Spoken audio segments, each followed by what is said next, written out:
Ano po daw yung napagdesisyonan na ng COMELEC tungkol dito sa suggestion na gawing mandatory itong pagdalo sa COMELEC-sponsored debates? Opo, ang posisyon po ng COMELEC dyan, siyempre, ipupush mandatory yan, lalo na sa mga susunod na debate, sa susunod na mga halalan natin. Paano po namin gagawin yan?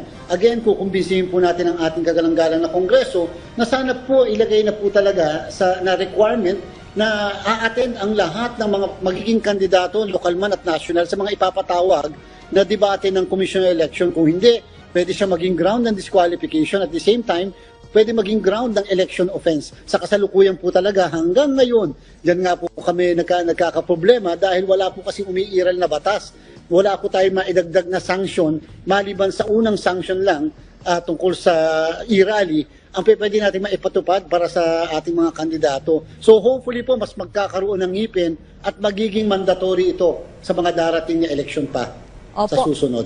Pagkatapos po nitong May 2022 election, will the COMELEC strongly push for legislating a law po na gawing mandatory ang pagdalo sa mga debate para po sa mga sisunod pang election, Commissioner?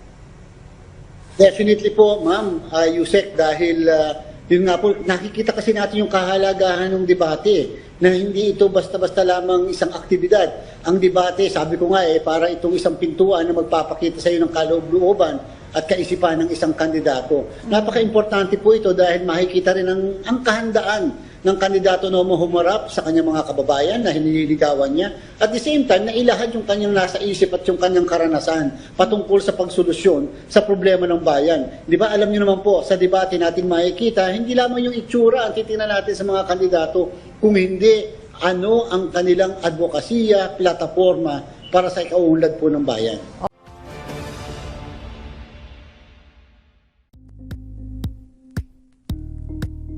Thank you for watching Politico TV. Please like and subscribe to our channel for more videos.